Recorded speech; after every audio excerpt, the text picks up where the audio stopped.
I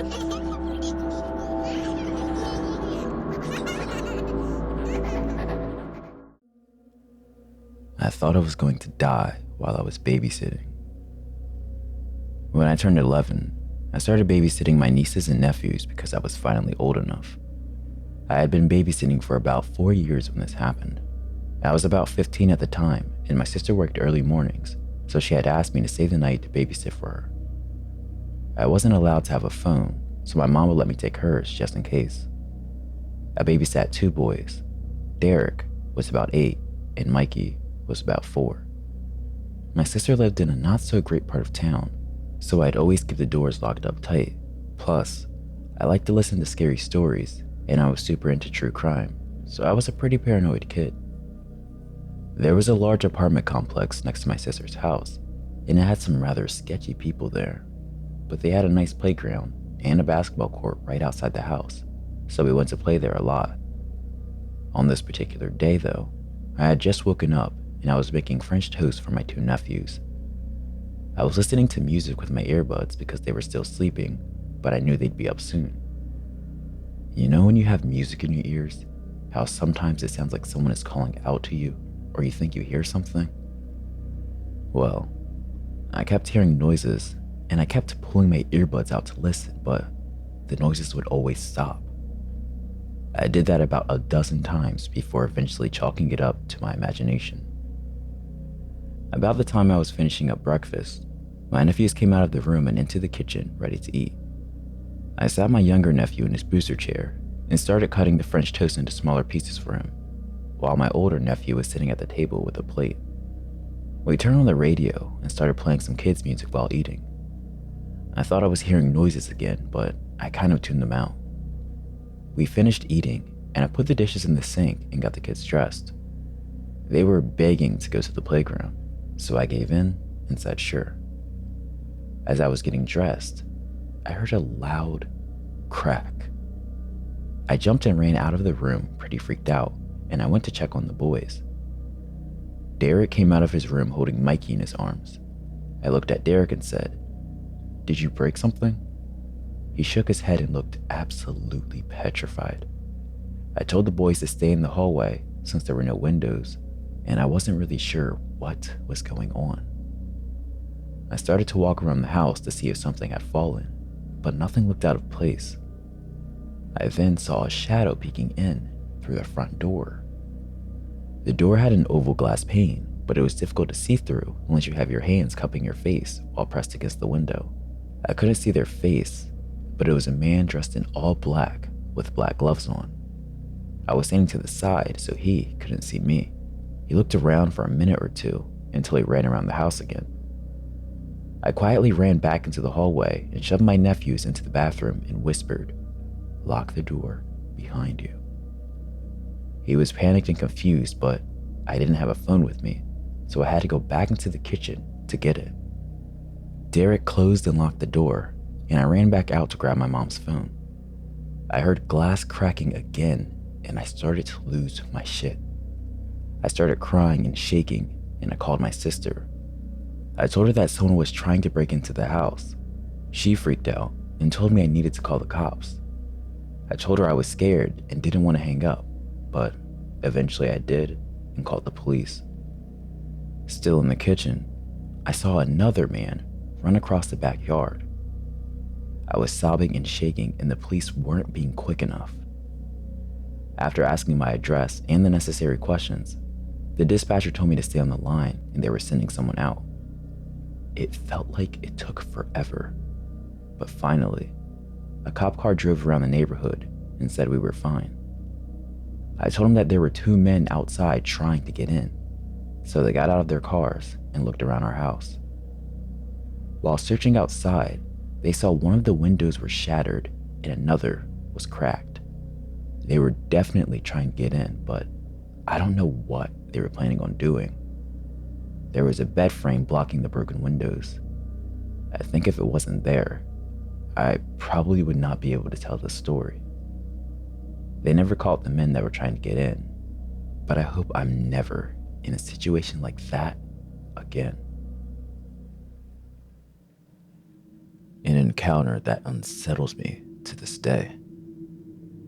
When I was a 17-year-old girl, I would babysit for a set of 8-year-old twins that lived across the street from me. It was the ideal summer job. I ferried them to and from various activities, and in between, we spent nearly every second outside. Every day was a new adventure. Adding to the fun, the twins' family owned a medium-sized, sweetest pie poodle mix who loved people more than anything. This dog was incredibly smart, gentle, and loving. She wouldn't have even hurt a fly. We could count on her to go on adventures with us. She would follow far behind us, exploring on her own, but always keeping within view. Whenever we met new people, she would gleefully bound towards them, eager to lick them and get more pets, and express just how happy she was to see them. She was the best. I remember one late summer morning, we decided to spend a few hours drawing on the front driveway in chalk. The kids drew and rolled up and down the street on their scooters, while I laid on the driveway with the dog, soaking up the sun. Not many adults were around. It was a weekday, and most were at work, but we couldn't have felt safer in the midday sun in the safety of our suburb. Occasionally, a neighbor would walk down the street, and the dog would sidle up to them in greeting, while I spent a few minutes making small talk. This continued for a while, and I was getting really relaxed by the heat and the sound of the kids playing and laughing. The dog was resting beside me, dozing, when suddenly I heard a low growl coming from her. It was a noise I'd never heard her make before, and it took me by surprise. I sat up and looked around immediately, and there, coming down the sidewalk towards me and the kids, was a man I'd never seen before. He was older and a bit haggard looking. He was watching us like a hawk. The dog wanted nothing to do with him, and her growl slowly got louder and more intense as he meandered toward us. This should have been a sign to me, but I didn't know anything. I was 17 and too young to know to trust my gut. All I knew was to be polite. He stopped with a laser focus on me and started trying to have a conversation with me. This was normal. Other people had walked by and done the same throughout the morning, but he was asking weirder questions about our plans for the day, what I was doing with the kids, where their parents were, and so on. It was unnerving, but he was an adult, so I tried to answer in a polite way, but also be as vague as possible. He kept trying to get closer to me. The children were happily racing away on their scooters for most of this experience, and his gaze turned into something more like a leer. Anytime he moved closer, the dog would growl louder, and she started barking viciously. I had never seen her act like this, and it actually got to a point where I was holding her back, trying to calm her down, all while apologizing for her behavior. He faltered in the presence of her. Even though she wasn't big, she was standing her ground and protecting me. Just as quickly as he had been coming closer, he backed off, said a quick goodbye, and hurried down the street.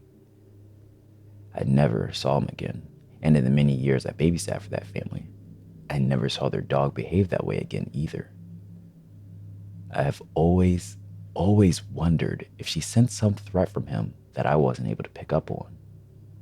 I know it could have been nothing, but I truly think that she protected me and the kids from something awful. How dog sitting almost got me killed. I want to start by saying that this isn't the first bad experience I've had dog sitting, but it's definitely the worst. So, I started dog sitting back when I was 13 and made good money doing it.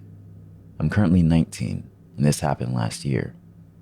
I set up an easy way for people to contact me about dog sitting. I posted on Facebook and Instagram about it often, and would get people messaging me and asking me to watch their dogs. I got a notification from Instagram one day stating someone was trying to message me. I accepted it, and the message said, "Me and my wife are looking to find a dog sitter while we go away for a week to Florida. You will have to work the 4th to the 11th of this month. We will pay you $300 for the week. You're welcome to stay at our house or go back to your own home." I started talking back and forth with this man named Mr. Brown. I agreed to take the gig and told him I would stay at his house for the week. Once I got to his house, I was introduced to his two dogs, Mina and Letty. Mina was a little Yorkie and Letty was a blue hound. I was shown around his house, which was surrounded by 76 acres. I live in a farm town and live on 32 acres myself, so staying here didn't really freak me out. The closest neighbors were pretty far away, and you would actually have to drive there if you wanted to even talk to them. They told me the rules and when to feed them. Then, Mrs. Brown told me about the nearest neighbor. She told me she was a nice person, just a little drugged up and confused. She mentioned how sometimes she would pull into their driveway instead of hers and would end up mistaking Mrs. Brown for her dead daughter. Hearing this made me feel pretty bad for her, and I know all too well how hard it is for parents to lose their child because of how my parents were after losing my brother in a car accident. Mrs. Brown said she shouldn't do anything bad though, and if she came up to the house, just point her back home and she should leave with no problems. After they left, I was down to watch movies and just chill with the dogs. The first 2 days were fine with no hiccups. The third day, however, the old woman, Miss Rose, did pull into the driveway. I came outside as she was getting out of the car. She looked up to see me and immediately got back in her car and left. I figured she realized it was the wrong house when she saw me come out and got back in her car. Later that night, though, I got a call from Mrs. Brown asking if I was okay. I told her I was doing all right and asked her why. She then went on to tell me about how she got a call from Miss Rose and that she said there was a robber at the house. I explained to her what happened and she just laughed and said she must have been confused and forgot that they were out of town.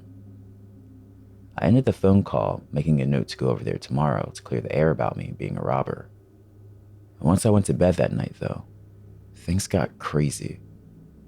I woke up around 2 a.m. hearing a light scratching sound that almost sounded like ticking coming from outside the window. At first, I thought it might have been a bird or some sort of night creature and left it alone. But as the noise kept me from falling back asleep, I had to scare it away. So I got up and went to open the window. When I got to the window, I was met with the face of the old woman and let out a piercing scream.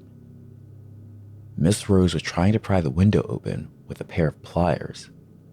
Once she saw me, though, she started banging on the window with them. The dogs began barking, so I quickly got up, told them to follow me, grabbed my phone, and ran to the bathroom. I locked the door behind me in case she got in, and I called 911.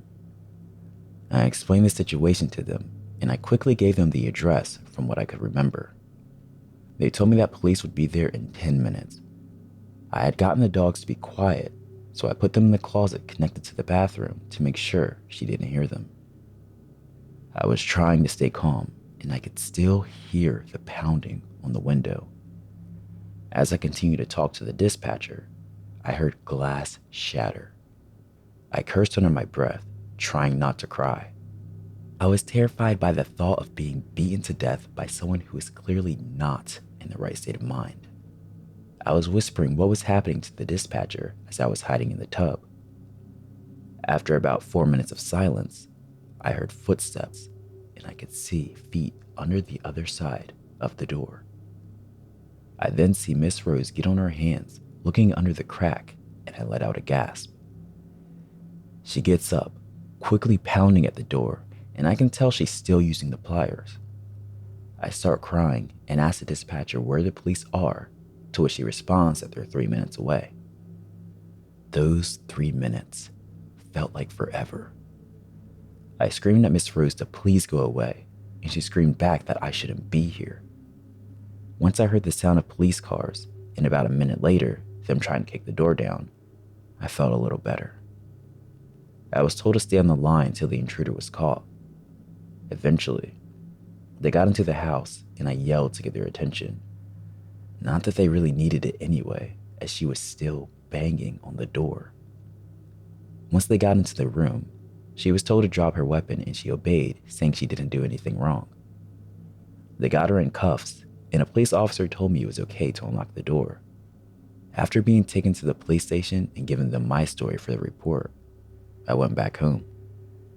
The next day, I called Mrs. Brown and told her everything. I got full payment even after telling them I wasn't going back to the house. They called me a few days later saying Miss Rose was under the influence of drugs, and in her words, Miss Rose told the police she decided to take care of the robber herself and that she did nothing wrong. She was charged with breaking and entering, which is kind of ironic. After that, I quit dog sitting. I'm a lot more paranoid and always make sure my doors and windows are locked.